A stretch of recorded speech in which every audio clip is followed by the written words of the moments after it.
Ladies and gentlemen, welcome once again to the Packernet Podcast. I am your host and resident fanalist, as always, Ryan Schlipp. Check us out online, packernet.com. Find me on Twitter, pack_data. Well, we made it. We had a good week. It was a good week.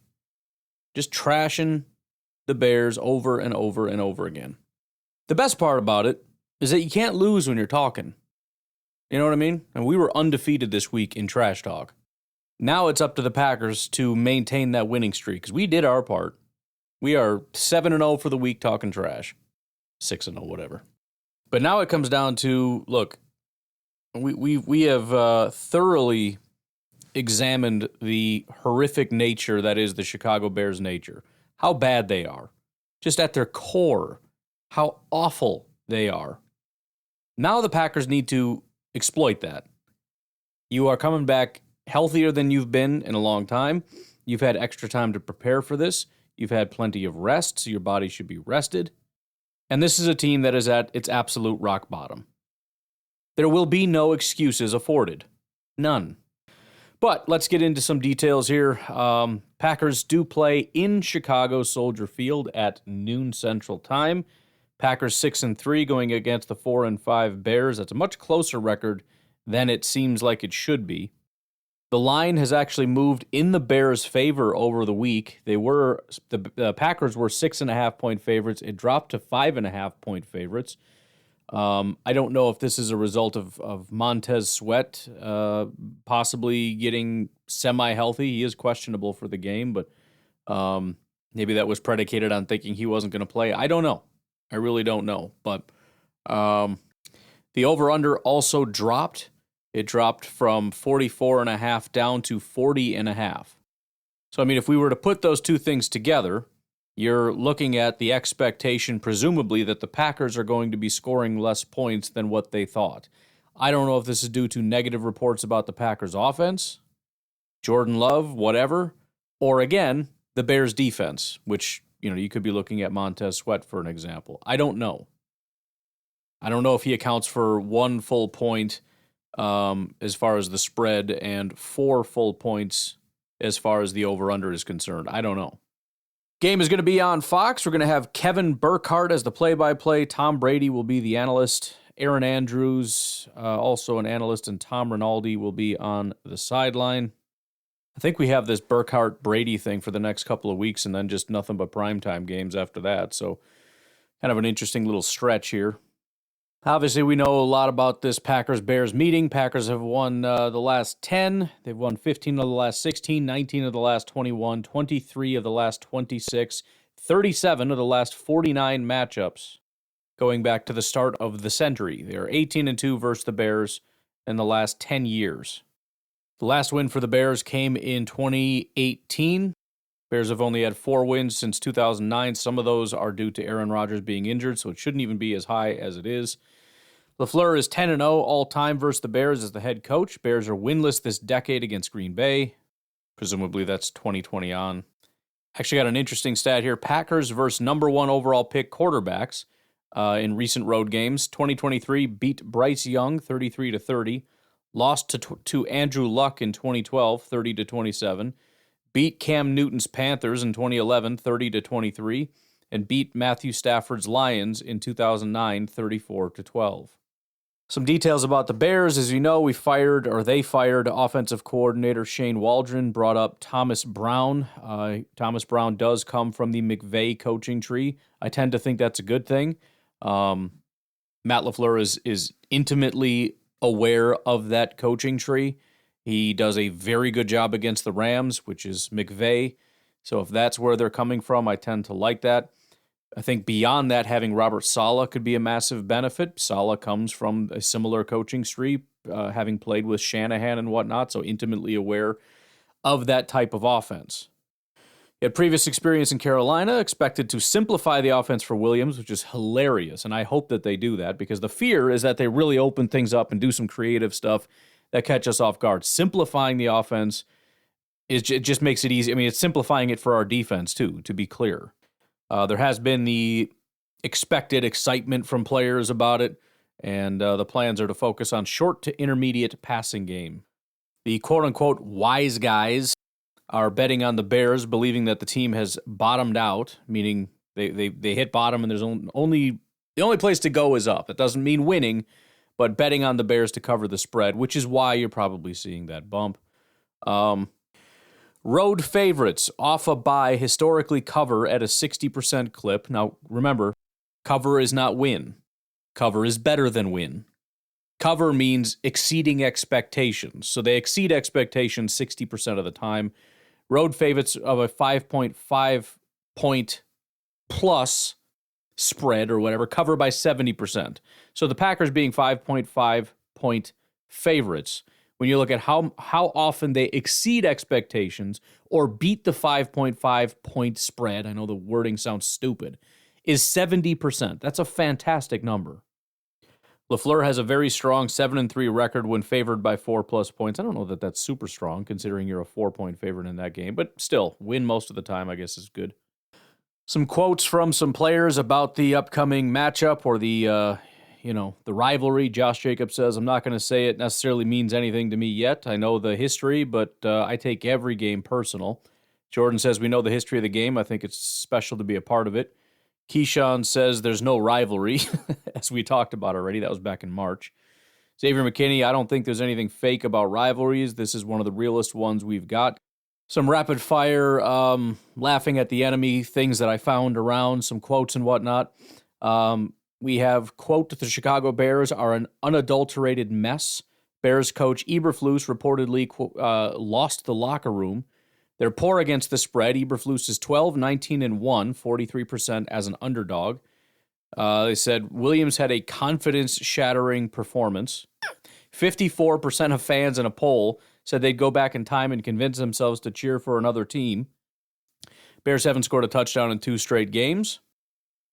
Quote, "What once was the NFL's greatest rivalry has turned into a lopsided affair." Bears writer suggests the head coach is probably next to be fired. A Bears fan writer says, "If you have the luxury of avoiding social media on Sunday, I suggest you take advantage of that." Some more notes on Bears' internal issues, reports wanting Tyson Bagent to start, as I already talked about. Again, there's some talk that was his dad. I don't know. Keenan Allen criticized previous coordinator's training camp approach. The team is trying to, quote, "jettison all of the negativity with the Waldron firing." DJ Moore denied players were responsible for the Waldron firing. Bears have, quote, "lost the feel for the position," according to analysts. Some other interesting rivalry notes. As we mentioned, the Packers were shown a minute-long video of the history. Lucas Van Ness is dating Bears tight end Cole Kmet's sister. I hope he uses that to his advantage. I mean, there's not too many things that you can say to another man that are going to make you more angry than what you could say, about a guy's sister. I'm just saying. Jaden Reed is initially from Illinois, grew up a Chicago Bears fan. He has 15 ticket requests for the game, which essentially is a good thing. Assuming he honors those obligations and buys those 15 tickets, it's going to be 15 Packers fans, so I guess that's good. One of the coolest things that I've heard, rookie Evan Williams had dinner with Leroy Butler to learn about the rivalry history. You know how amazing that is? I don't want that to just get lost in the mix here. First of all, Leroy Butler, one of the greatest to ever do it at the position, is sitting down with the guy that we all hope is the next greatest to do it for the franchise at that position. He went out with Leroy Butler to talk about the rivalry between the Chicago Bears and the Green Bay Packers. Here's a quote from where that came from. This is Evan Williams here. He says, "You try to get a piece of the history. You try to feel those emotions going into the game," Evan Williams said. "I was actually talking to Leroy Butler, Pro Football Hall of Famer and former Packer safety, the other day. I had dinner with him, and he was filling me in on just the rivalry, how far back it goes, the intensity that you feel on the field when we face off. You try to hone that energy so when you get on the field, you can kind of let it all out." How freaking cool is that? Couple different game predictions and whatnot. 22-13 Packers, 26-17 Packers, 34-20 Packers, 24-20 Packers. NBC Sports expert expects the Bears to go scoreless in the first quarter. Most analysts favor the Packers to cover the spread. The consensus also has the Bears' offense improving, but not enough to win the game. Some different strategies that were discussed from a Packers standpoint: attack Bears' depleted offensive line, utilize the run game with Josh Jacobs. The Bears are currently allowing 4.8 yards per carry. Talked about that before. They're the 30th ranked, I think, run defense in the NFL. Terrible run defense. Continue the success you've had with play action. There's been a lot of talk about that. I don't have the stats in front of me, but I think Matt LaFleur was even asked about it. The small amount of times that we've used play action, I think, with Jordan Love have been wildly successful. I could be wrong about that. Take advantage of the Bears' struggles with man coverage. That absolutely should be something we should be able to exploit because we do have receivers that are good enough to do that. And exploit the Bears' lack of quarterback pressure. They only have 22 sacks. Bears' keys to the game: get offense started early. No first quarter points in the last 3 games.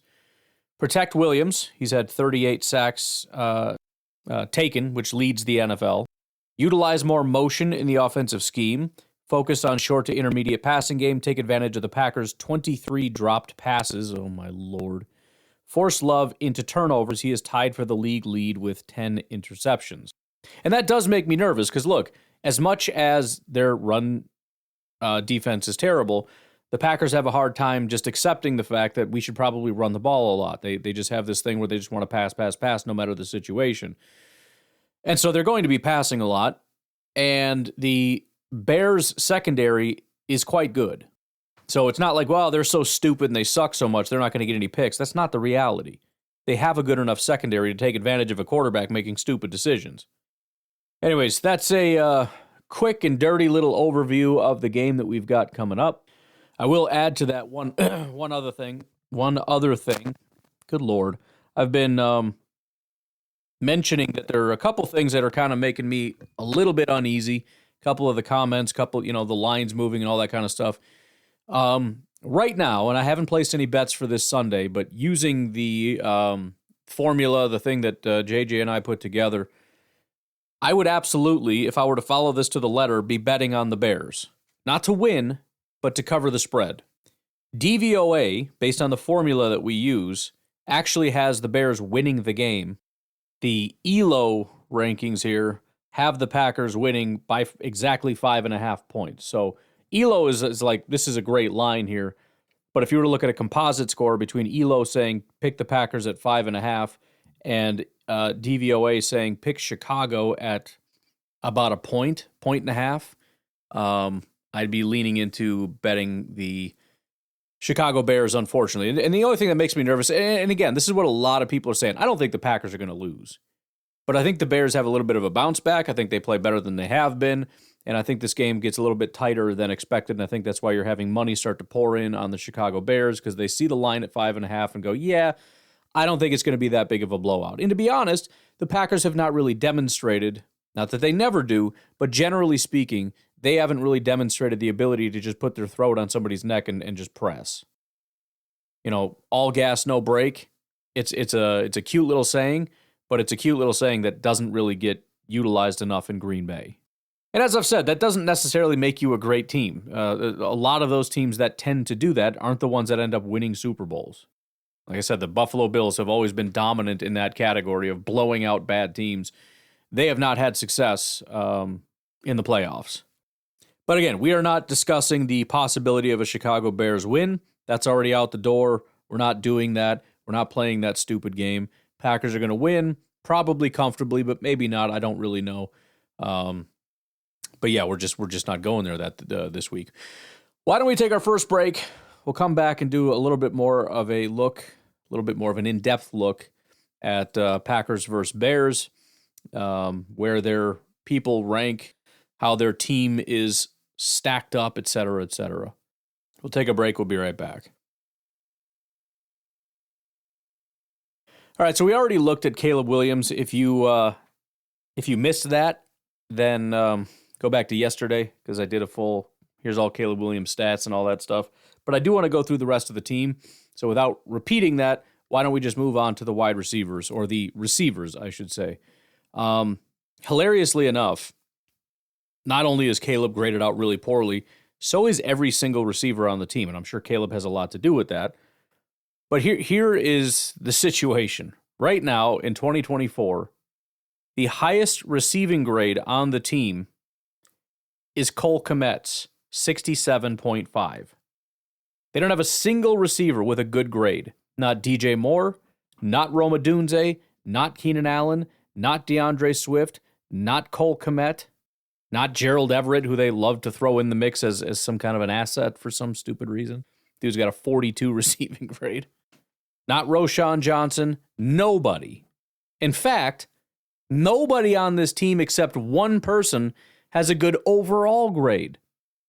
Looking at the running backs, the tight ends, all that, even when you mix in the blocking and the running and everything else that they do, nobody has a 70-plus grade except one person. You know who that one person is, and it's freaking hilarious.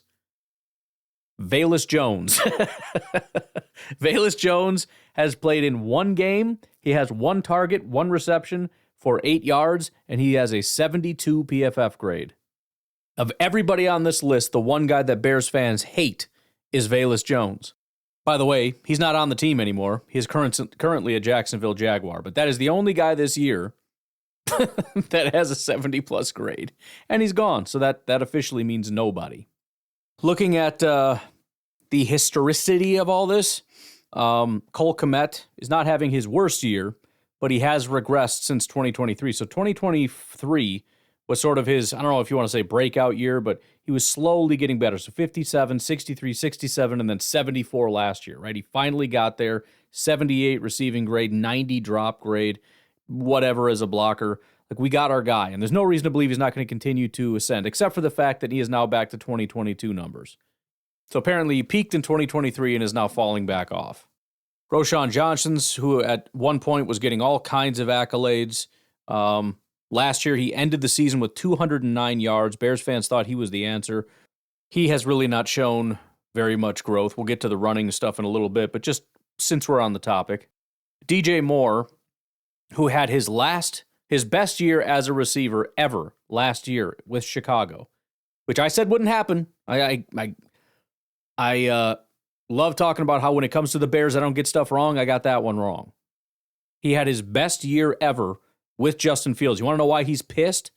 This guy's had nothing but bad quarterbacks his entire career with Carolina, comes to Chicago, has unbelievable rapport with Justin Fields, had a 90 PFF grade, 90 receiving grade, 1,364 yards, and 8 touchdowns. That's the most yards, the most touchdowns, and the highest PFF grade he's ever had. And they get rid of Justin Fields, bring in this new guy, and he is having by far his worst year. His previous worst year was 2018. He had 54 receptions. He currently has 40. He had a 71.1 reception percentage. He's at 63.5.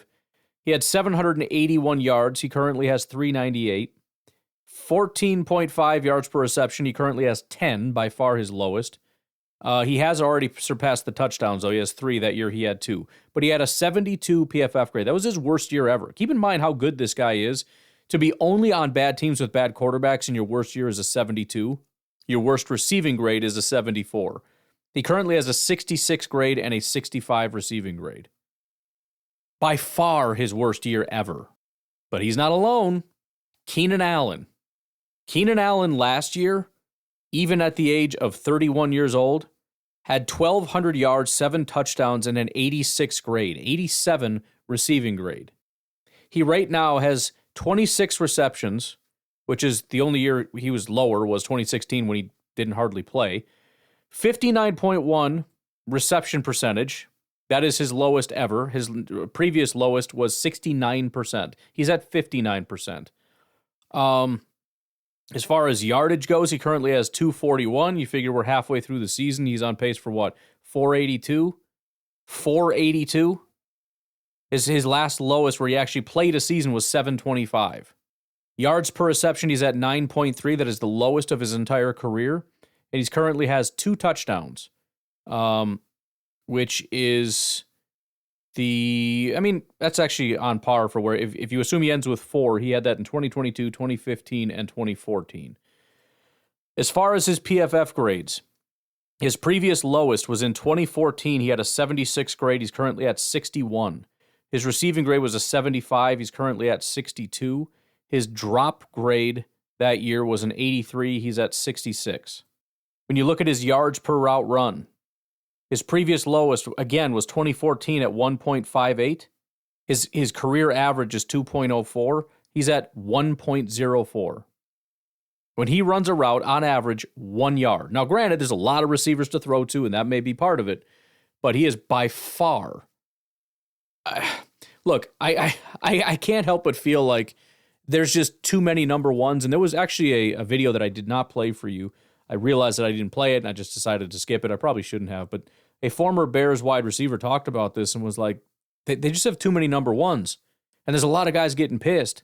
DJ Moore and Keenan Allen don't know anything other than just give me the ball. I'm really freaking good. Just give me the ball.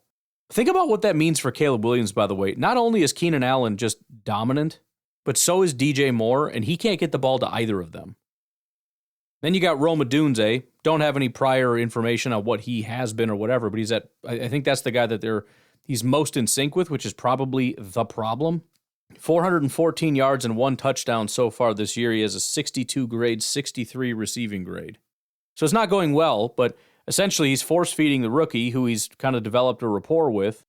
And you've got 2 number 1 wide receivers not getting the ball, especially when they should be, and they're kind of getting pissed, especially DJ Moore. DeAndre Swift currently has a 62 overall grade and a 61 receiving grade. His receiving grade was actually lower last year, but his overall grade is the lowest since 2021 in Detroit. It's his second lowest of his career. Khalil Herbert is now with the Cincinnati Bengals, so he is off the team, but suffice it to say he was having by far his worst year. His years in Chicago, he had 79, 73, and 78.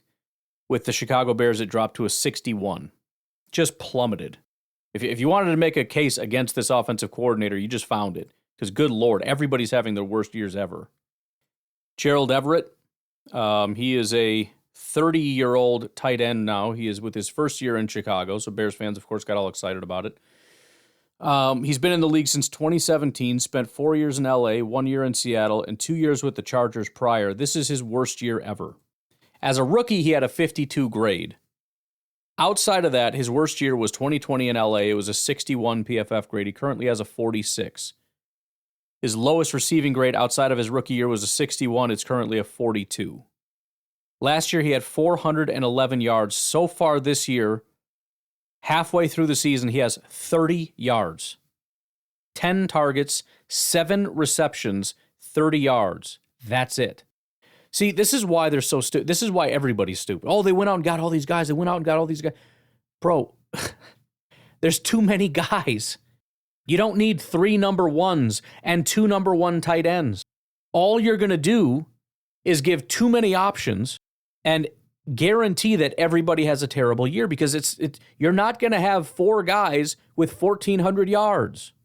You can't utilize all of this. You went out and got a guy who is a decent tight end. He's always like high 60s, low 70s kind of a tight end, whatever. He's not the greatest, but he's okay. He'll get you 400, 500 yards a season with maybe 3-4 touchdowns. He's a decent tight end, but you buried him so far on this team, he has no purpose here. What did you pay him for? The guy's run 100 routes so far this season. That's it. So only 100 routes. He's only targeted once every 10 routes, and he catches 70%, so he's at 7 receptions and 30 yards. Through the first 4 games, he had 0 yards. Granted, that is, he had a 1-yard reception. This is so pathetic. So in week 1, he had 1 target, 1 reception for -1 yards. In week 2, 3 targets, 2 receptions, 1 yards. He was targeted 4 times and had a combined 0 yards. Week 3, 1 target, 0 receptions. So through 3 weeks, we have 5 targets, 0 yards. Week 5 was the only time the guy got utilized. 2 targets, 2 receptions, 22 yards. Since then, he has 8 yards. There's been 4 games since then. 8 yards. What a waste. What a waste of everybody's time and career. Maybe the most shameful of all is Mercedes Lewis. Mercedes Lewis is 40 years old. In Chicago last year, he had a 77 PFF grade. That was his highest overall grade since 2012. He really only had two good years in Green Bay. I know everyone's going to be pissed about that, but as far as PFF grades go, 72